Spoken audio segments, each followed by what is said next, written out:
بسم الله الرحمن الرحيم. الحمد لله رب العالمين والعاقبة للمتقين والصلاة والسلام على شمس الهداية واليقين وعلى آله وأصحابه أجمعين. أما بعد، فقد قال الله تبارك وتعالى في القرآن الكريم: أعوذ بالله من الشيطان الرجيم. بسم الله الرحمن الرحيم. شهر رمضان الذي أنزل فيه القرآن هدى للناس وبينات من الهدى والفرقان. صدق الله العظيم.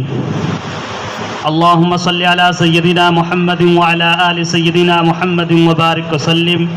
اللهم صل على سيدنا محمد وعلى آل سيدنا محمد وبارك وسلم. اللهم صل على سيدنا محمد وعلى آل سيدنا محمد وبارك وسلم. محترم بزرگوں اور بھائیوں،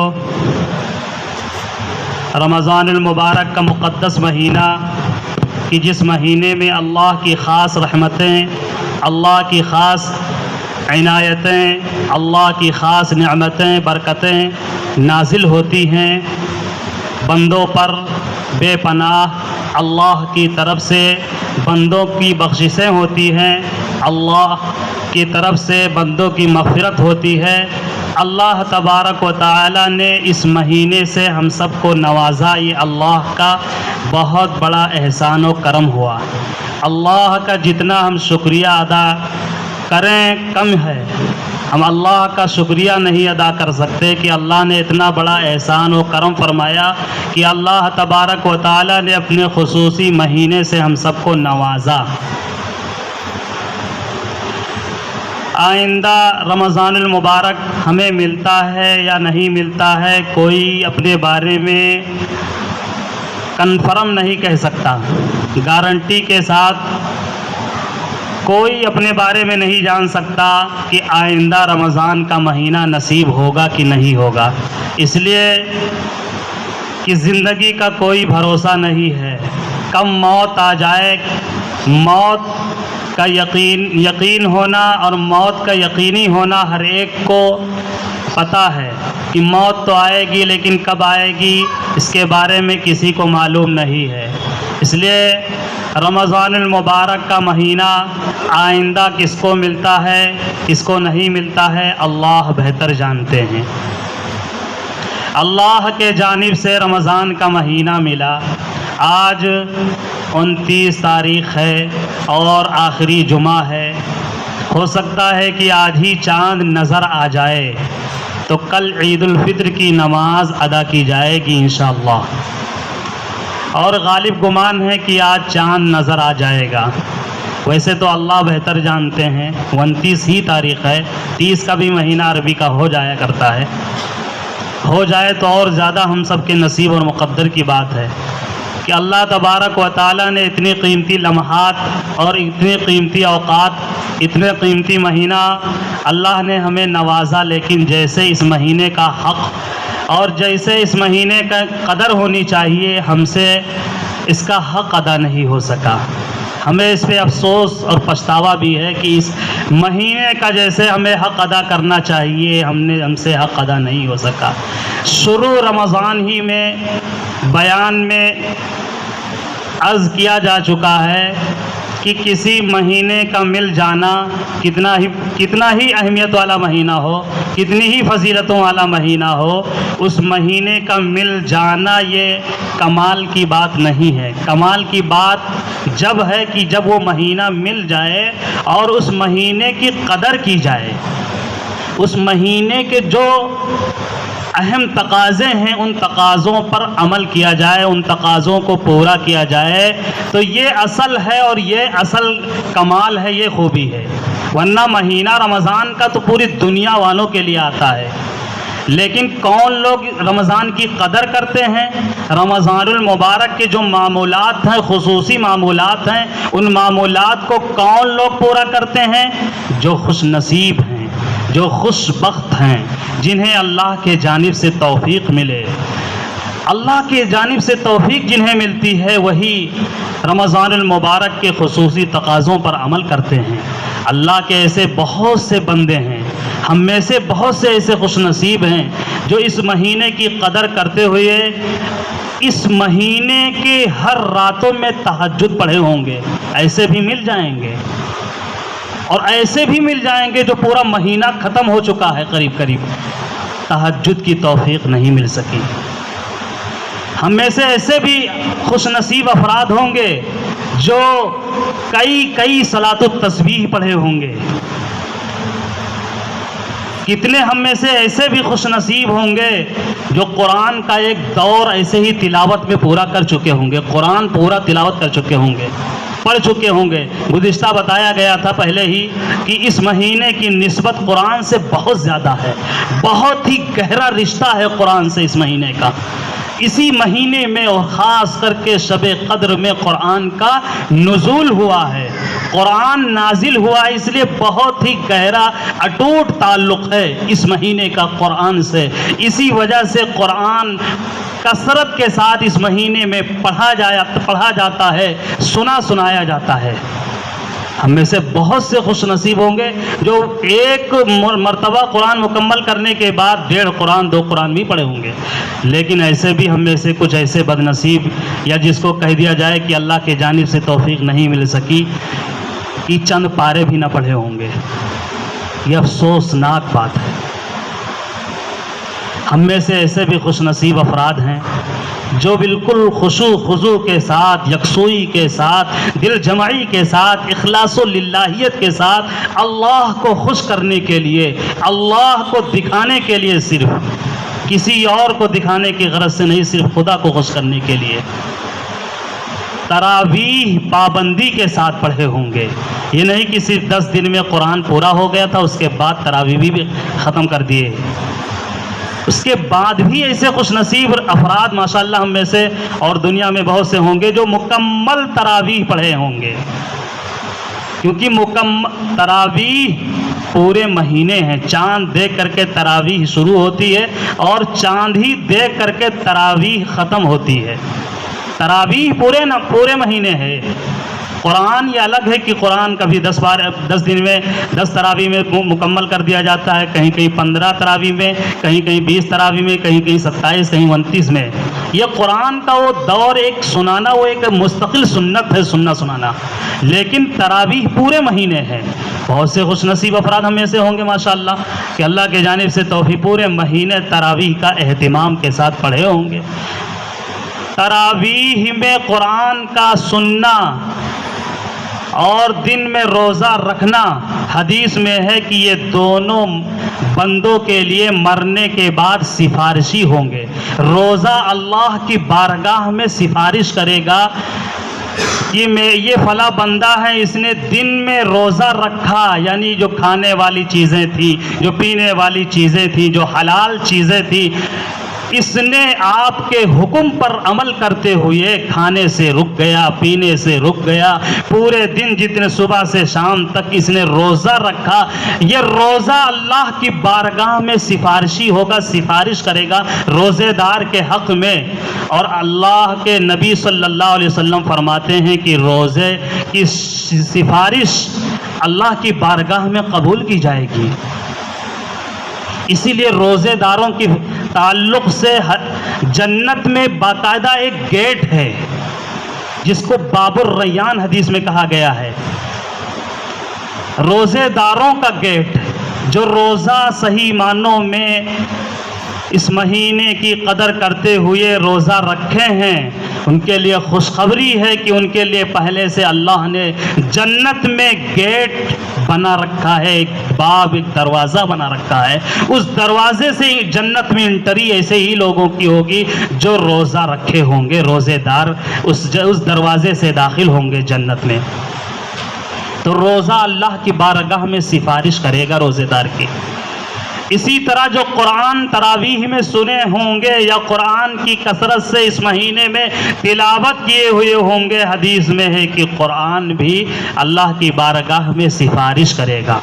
اور قرآن کی بھی سفارش اللہ تبارک و تعالیٰ قبول فرمائیں گے قرآن کی تلاوت کرنے والے، قرآن کی سماعت کرنے والے کے حق میں، جو قرآن کو دل جمعی کے ساتھ سنے ہوں گے، وقت لگائے ہوں گے۔ قرآن سفارش کرے گا اللہ کی بارگاہ میں کہ یا الہ العالمین، اس بندے نے نیند کو قربان کرتے ہوئے قرآن کو بغور سنا ہے۔ اللہ تبارک و تعالیٰ اس کے اس التجا کو، قرآن کی اس سفارش کو قبول فرما کر کے قرآن کے سننے والے، تراویح کے پڑھنے والے، قرآن کی تلاوت کرنے والوں کے حق میں سفارش قبول کی جائے گی، اور ایسے لوگوں کی مغفرت کر دی جائے گی، اور ایسے لوگوں کا داخلہ جنت میں ہوگا۔ اللہ کے جانب سے بہت سے ایسے لوگوں کو توفیق ملی کہ اس مہینے کی قدر کرتے ہوئے زکوٰۃ، یا جو خاص کر کے اس مہینے میں نکالا جاتا ہے، بہت اہتمام کے ساتھ انہوں نے اللہ کو خوش کرنے کے لیے اور ایک فریضے کی ادائیگی سمجھتے ہوئے، مکمل ایک فرض ہے زکوٰۃ کا نکالنا، جیسے نماز، روزہ، یہ ارکان ہے نا دین کی، جو 5 اراکین ہیں، ان ارکان میں سے زکوٰۃ بھی ہے، جیسے حج کرنا، نماز کا پڑھنا، روزہ کا رکھنا۔ ایسے ہی اگر اللہ تبارک و تعالیٰ نے مال و دولت سے نوازا ہے، مالدار بنایا ہے، نصاب کے مالک ہیں، سال گزر گیا ہے، تو ایسے لوگوں کے اوپر زکوٰۃ فرض ہے۔ اور زکوٰۃ کوئی ایسی چیز نہیں ہے کہ جس کو بھاری محسوس کیا جائے، کیونکہ اللہ کا دیا ہوا مال ہے۔ اللہ تبارک و تعالیٰ چاہے تو سب پورا مال لے لیں، لیکن ذرا غور کریں کہ کتنا قلیل مال اللہ چاہتے ہیں، بہت ہی مختصر 2.5%، بہت ہی مختصر ہے 2.5%، 40واں، صرف اتنا ہی اللہ تعالیٰ فرض کیے ہیں کہ اتنا ہی آپ کو نکالنا ہے۔ ہم نہیں چاہتے ہیں کہ کنگال ہو جاؤ، نہیں چاہتے ہیں کہ تمہارے پاس بالکل 1 کوڑی پیسہ بھی نہ بچے، رہے تمہارے پاس پیسہ، بہت کچھ رہے تمہارے پاس، لیکن جب 1 سال، روزانہ بھی نہیں، سال بھر میں 1 بار تھوڑا سا، اس میں سے تھوڑا سا، بہت ہی کم نکالو، اور اس کے مصارف ہیں، جو ضرورت مند ہیں اللہ تعالیٰ نے جن کو قرآن میں بیان فرمایا ہے کہ یہ فلاں فلاں مصارف ہے، ان کو دو، تاکہ ان کی بھی غربت کا خاتمہ ہو، تاکہ انہیں بھی سہارا مل جائے، تاکہ انہیں بھی عید کا ذریعہ مل جائے، عید کے سامان وہ بھی تیار کر سکیں اور وہ بھی تیاری کر سکیں اس کے پیسوں کے ذریعے سے۔ یہ اللہ تبارک و تعالیٰ بہت ہی مختصر رکھے ہیں، اسی لیے کہا جاتا ہے کہ زکوٰۃ کی جو عبادت ہے وہ بہت ہی زیادہ مشکل بھی ہے اور بہت ہی زیادہ آسان بھی ہے۔ مشکل اس معنی کر ہے کہ چونکہ مال و دولت کی محبت سب کے دلوں میں ہوتی ہے، کوئی مشکل سے ملے گا جو کہے گا کہ ہمیں پیسوں سے محبت نہیں ہے۔ ہر ایک کے دل میں فطرتاً پیدائشی پیسوں کی محبت ہے، مال و دولت کی محبت ہے، کوئی غلط نہیں ہے۔ غلط جب ہے کہ مال و دولت کی محبت میں ڈوب کر کے انسان فرائض کو فراموش کر دے، جو زکوٰۃ ہے اس کو فراموش کر دے، غریبوں اور ضرورت مندوں کی ضرورت کو پوری کرنا فراموش کر دے، کسی کی طرف نگاہ ہی نہ لے جائے، پھر ایسی مال و دولت خراب چیز ہے کہ جس کی وجہ سے اللہ کی نافرمانی ہو، اللہ کی معصیت ہو، گناہ ہو، ایسی دولت نقصان دے۔ لیکن وہ دولت بہت ہی زیادہ اچھی ہے، وہ پیسے بہت ہی زیادہ اچھے ہیں کہ جن پیسوں سے اللہ کو خوش کیا جا سکے، اللہ کی رضامندی حاصل کیا جا سکے، جس دولت اور مال کے ذریعے سے کسی کی ضرورتوں کو پوری کیا جا سکے، کسی غریب کی غربت کو دور کیا جا سکے، کسی یتیم اور بے سہارا اور بیوہ عورتوں کی مدد کی جائے، وہ بہت ہی پیسہ بہت ہی عظیم ہے اور بہت ہی پسندیدہ ہے۔ تو زکوٰۃ مشکل بھی ہے اور آسان اس معنی کر ہے کہ کتنا وقت لگے گا اس عبادت کو پورا کرنے میں۔ عام طور سے نماز کوئی پڑھے یا حج کرے تو پورا حج کرنا 40 دن، یا اسی طرح نماز کوئی پڑھے تو نماز میں ایک 15 منٹ کا ہی لے لیا جائے وقفہ، یا اسی طرح اور کوئی جو ہے عبادتیں ہیں، روزہ ہے 14 گھنٹے کا روزہ ہے، اسی طرح اور دیگر عبادتیں وغیرہ وغیرہ. لیکن زکوٰۃ ایک ایسی عبادت ہے کہ سال بھر میں ایک ہی مرتبہ ہے یہ عبادت، اور آسان اتنا ہے کہ آدمی صرف کچھ وقت کے لیے بیٹھے، 10-15 منٹ آدھا گھنٹہ کے لیے بیٹھے اور پورا ٹوٹل کر لے. فی الحال میرے ملکیت میں اس وقت کتنا ہے، سب جوڑ لے، زیورات جوڑ لے، پیسے جوڑ لے، اور جو اگر پلاٹنگ وغیرہ کر رہے ہیں تو اس کی کتنے اس وقت جو ہے بیچنے کے لیے زمینیں لیے ہوئے ہیں، اس کی موجودہ قیمت دیکھ لیں، تجارت کے جو سامان ہیں ان کو جوڑ لیں. اسے بیٹھ کر کے آدھا گھنٹہ پون گھنٹہ لگے گا، سب ٹوٹل کر لیں. اگر قرض بھی ہو 1 لاکھ 2 لاکھ 3 لاکھ 4 لاکھ، اگر قرض اگر کہیں پھنسا ہوا ہے پیسہ، اس کو منہا کر لیں، یعنی اس کو نکال دیں، گھٹا دیں اس کو، پھر دیکھیں کتنا بچ رہا ہے. پھر جتنا بچ رہا اس میں سے 2.5% جوڑ لیں. 2.5% پیسہ الگ کر کے اس کے اگر ہو پیسہ تو اسی وقت الگ کر لیں، اور اگر نہیں ہے تو ایک کاپی میں اس کو لکھ لیں کہ جب پیسہ آئے گا سال بھر میں، جس مہینے میں پتہ چلا فلاں مہینے میں 12,000 15,000 آیا ہے تو ہمارے اوپر زکوٰۃ فرض ہوا تھا 5,000، تو 5,000 میں سے 500 ایک مہینے میں اسے نکالتے رہیں، کسی ضرورت مند کو یا جہاں بھی جو مصارف ہیں ان کو پہنچاتے رہیں، دیتے رہیں. اس طرح سے کتنا آسان عبادت ہے، کوئی مشکل ہی نہیں ہے، بہت ہی آسان عبادت ہے زکوٰۃ کی عبادت. لیکن جذبہ تو رکھا جائے، ارادہ تو رکھا جائے، نیت تو کی جائے. ہر عمل کا انحصار نیت پر ہے، جیسی نیت ویسی برکت. ہماری جیسی نیت ہوتی ہے اللہ کی طرف سے ویسے ہی فیصلے اترتے ہیں. اور اللہ کے ایسے بھی خوش نصیب بندے ہیں جو اس مہینے کی قدر کرتے ہوئے اللہ نے توفیق دی، اللہ کی توفیق سے اعتکاف میں بیٹھ گئے. یہ اعتکاف بہت عظیم عمل ہے، اس کی گہرائیوں میں جائیں. اللہ کے نبی صلی اللہ علیہ وسلم کا مستقل عمل ہے، مستقل سنت ہے. اللہ کے نبی صلی اللہ علیہ وسلم زندگی میں ہمیشہ اعتکاف بیٹھے، یہ ایسا عمل ہے. اعتکاف میں بیٹھنے والوں کو سب سے بڑی جو فضیلت حاصل ہوتی ہے، انہیں شب قدر نصیب ہو جاتا ہے. جو طاق اخیر عشرہ میں طاق راتوں میں ہے، 21 23 25 27 29، جو 5 راتوں میں طاق راتوں میں اخیر عشرے میں فرمایا گیا حدیث میں کہ شب قدر ہے. اور شب قدر جانتے ہیں کہ مستقل اس کی فضیلت میں ایک پوری سورت اللہ تبارک و تعالیٰ نے قرآن میں اتار دی ہے، سورۃ القدر. انا انزلناہ فی لیلۃ القدر، بے شک ہم نے قرآن کو نازل کیا ہے لیلۃ القدر میں، یعنی شب قدر میں.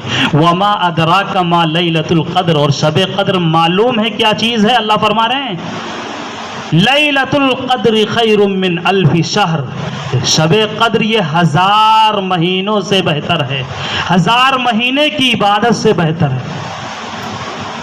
تنزل الملائکۃ والروح، پہلی امتوں کی عمریں 900 سال 800 سال 1000 سال ہوا کرتی تھی عمریں، اتنی لمبی عمریں پایا کرتے تھے. صحابہ چونکہ نیک کاموں کے حریص ہوتے تھے، لالچی جسے ہم پیسوں کے لالچی ہوتے ہیں، ایسے ہی صحابہ ہمارے اپوزٹ تھے. وہ نیک کاموں کے حریص تھے، خیر کے کام کے حریص تھے. کوئی نیکی مل جائے، کوئی عبادت مل جائے، کوئی اچھا کام مل جائے، اس کے وہ حریص ہوتے تھے صحابہ. تو صحابہ نے رشک کیا، اللہ کے نبی کے بارگاہ میں عرض کیا کہ اے اللہ کے رسول، پہلی امتوں کی عمریں زیادہ لمبی لمبی تھی، کوئی 900 سال، کوئی 800 سال، کوئی 1، ہم تو 100 بھی نہیں کراس کر پاتے ہیں.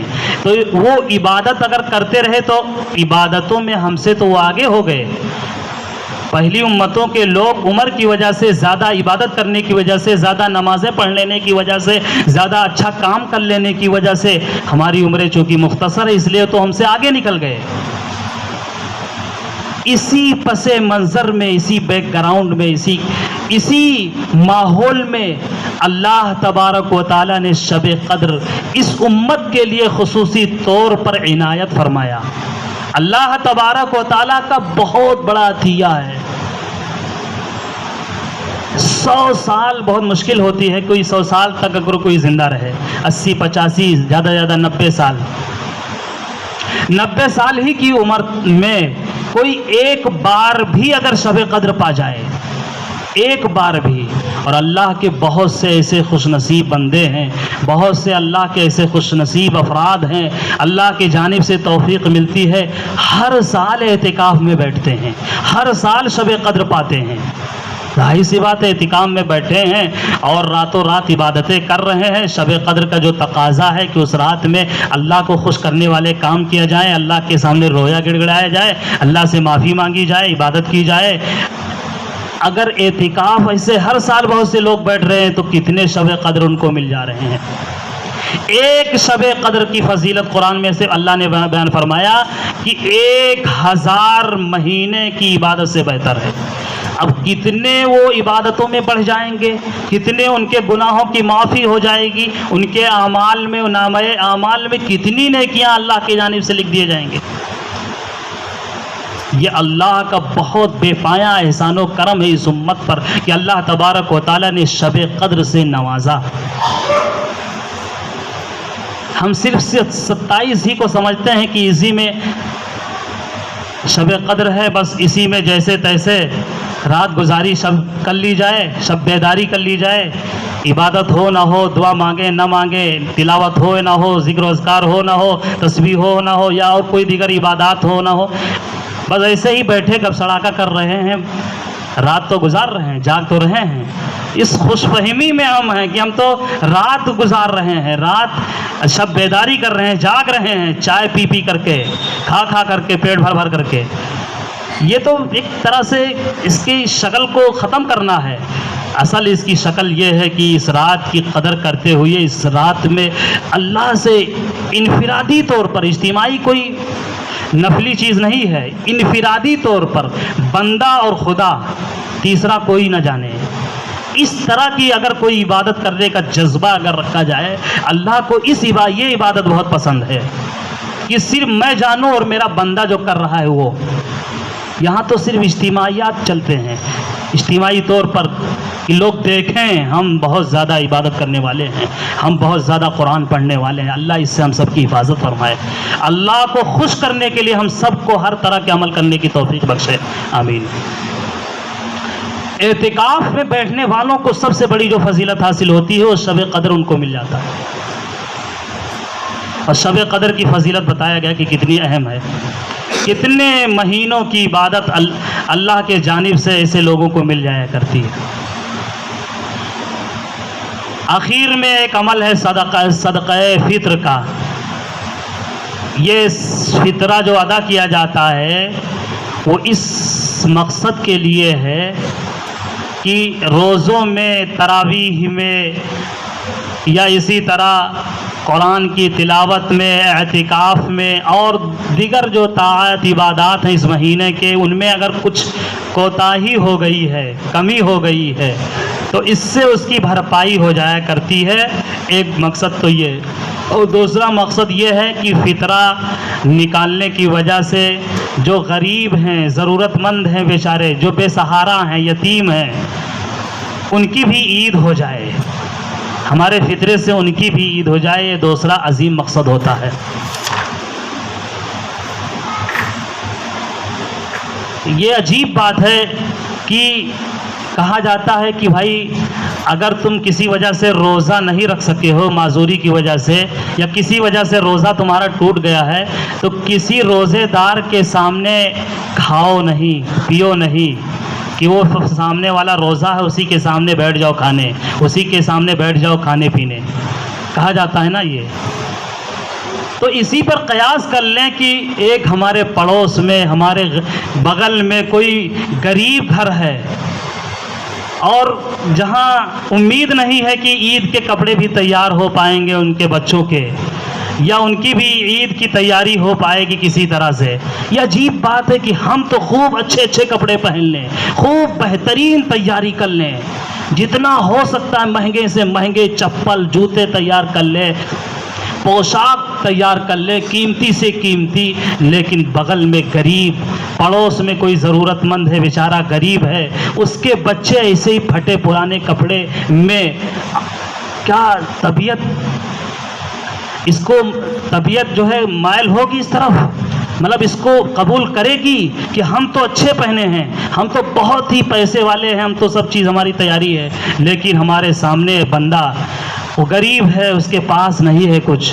تو جس طرح سے ہم کسی وجہ سے روزے دار کے سامنے کھانے سے پینے سے رکتے ہیں کہ ہم نہ اس کے سامنے کھائے پیے، تو یہ کیسے ہماری طبیعت گوارا کرے گی کہ کوئی سامنے غریب ہے اور اس کے سامنے ہونا یہ چاہیے کہ ہم اپنی تیاری میں اس کی بھی تیاری کریں. اسے ہم غور کریں، اپنے اگل بغل میں کسی ضرورت مند کو، کسی غریب کو دیکھ لیں کہ جس گھر میں واقعتاً ضرورت ہے، تو ہم ان کو عیدی کہہ کر کے یا اسی طرح مدد کہہ کر کے یا کسی اور نام دے کر کے، تحفہ دے کر کے، ہدیہ کہہ کر کے، گفٹ کہہ کر کے ہم ضرور دیں. زکوٰۃ ہرگز نہ کہیں. ہمیں سے بہت بڑی کمی یہ ہے کہ ہم کہہ دیتے ہیں کہ یہ زکوٰۃ ہم دے رہے ہیں آپ کو. یہ منع کیا گیا ہے بہت سختی کے ساتھ. یہ دل آزاری ہے ایک طرح سے، اس کے دل کو ٹھیس پہنچانا ہے، اس کے دل کو تکلیف پہنچانا ہے. وہ یہ سوچنے پر مجبور ہوگا کہ ہم اسی لائق رہ گئے ہیں کہ ہم دوسرے کی زکوٰۃ کھائیں. وہ مستحق بھی ہوگا تب بھی آپ کی زکوٰۃ کو اٹھا کے پھینک دے گا، نہیں لے گا. اس لیے ہرگز زکوٰۃ کہہ کر کے، صدقہ کہہ کر کے، فطرہ کہہ کر کے کسی کو بالکل نہ دیں. جب کتابوں میں لکھا ہے صاف کہ ہدیہ کہہ کر کے، گفٹ کہہ کر کے، عیدی کہہ کر کے دے. نیت اصل ہے دل میں. ہم زکوٰۃ دے رہے ہیں کہ کیا دے رہے ہیں، اصل نیت ہے اللہ تبارک و تعالی جان رہے ہیں. لیکن دینے والوں کو بالکل اخلاص کے ساتھ، بالکل مدد کے طور پر کہ واقعتاً ہم مدد ہی کر رہے ہیں، بالکل اخلاص کے ساتھ، بغیر کسی جتلانے کے، احسان کے، بغیر دل آزاری کے، بغیر تکلیف پہنچائے ایسے لوگوں کی ہم ضرور مدد کریں. تو یہ فطرہ کا ادا کر دینا، یہ دو مقصد ہیں، اس کے دونوں فائدے ہوتے ہیں. اور فطرے میں کوئی سال کا گزرنا نہیں ہے کہ فطرہ ایسے لوگوں پر واجب ضروری ہے کہ جو نصاب کے مالک ہوں، اور سال کا گزرنا اس میں شرط نہیں کہ سال گزرے. اور اس میں ہر گھر میں ہر فرد کی طرف سے فطرہ ہوتا ہے. بچوں، نابالغ جو بچے ہیں ان کے طرف سے بھی فطرہ ہوتا ہے. اور فطرے کا اعلان آپ سنے ہوں گے اس سے پہلے یا جان رہے ہوں گے کہ ایک فطرہ 50 روپے ہے، یعنی 1.25 کلو گیہوں کا جو ریٹ ہے وہ 50 روپے ہے. اب چاہے 1.25 کلو گیہوں سمجھیں یا اسی طرح 50 روپے، جو بھی آسانی ہو فطرہ نکالیں. اور عید سے پہلے تک، عید کی نماز پڑھنے سے پہلے تک ہر حال میں نکال دیں. رمضان ہی میں نکال دیں تو زیادہ بہتر ہے. تو فطرہ ضرور نکالیں. اسی طرح عید الفطر کی نماز انشاءاللہ کل جو ادا کی جائے گی، کل یا پرسوں، کنفرم دعوے کے ساتھ تو نہیں کہا جا سکتا ہے کہ کل ہی عید کی نماز ہوگی، غالب گمان ہے کہ کل ہی ہوگی انشاءاللہ. جب بھی ہوگی عید الفطر کی نماز یہاں 8 بجے ادا کی جائے گی. عید الفطر کی نماز 8 بجے ادا کی جائے گی. وقت سے پہلے ہی جو عید کے دن جو مستحب عمل ہیں، سنت عمل ہیں، ان کو اس طریقے سے تیاری کر کے، یعنی کپڑے پہن کر کے، غسل کر کے، اور جو تکبیر ہے اللہ اکبر لا الہ الا اللہ واللہ اکبر وللہ الحمد، آہستہ پڑھتے ہوئے، عید الاضحیٰ میں زور سے ہے، اس میں آہستہ ہے، پڑھتے ہوئے، اور اللہ کو خوش کرنے کے لیے. عید تو در حقیقت خوشی کا دن ہے، ایسے لوگوں کے لیے خوشی کا دن ہے جو رمضان کا حق ادا کیے ہوں گے، جو نمازیں پڑھے ہوں گے، صحیح سے روزہ رکھے ہوئے ہوں گے، اعتکاف، اور اسی طرح شب قدر اور زکوٰۃ اور فطرہ، سب کچھ اس کے جو تقاضے ہیں ان تقاضوں کو پورا کیے ہوئے ہوں گے. ان کے لیے عید ہے اور حقیقتاً ان کے لیے خوشی ہے. اور اپنی اس خوشی میں ہم سب کو بھی شامل کریں، ہر ایک سے گلے لگائیں، ہر ایک سے خوش ہو جائیں. جو آپس میں قطع رحمی ہو، جو آپس میں کینہ بغض ہو، یا اسی طرح اختلاف و انتشار ہو، لڑائی جھگڑے ہوں، بول چال بند ہو، یہ سب ختم کر کے عید کے دن گلے مل جائیں، سب سے مل جائیں، سب سے دعا سلام کر لیں، سب کے آپس میں سب کے گھر جانا آنا، ان کو بلانا کھلانا، سب کو اس طرح سے ایک ماحول خوشی کا اس طرح اس اعتبار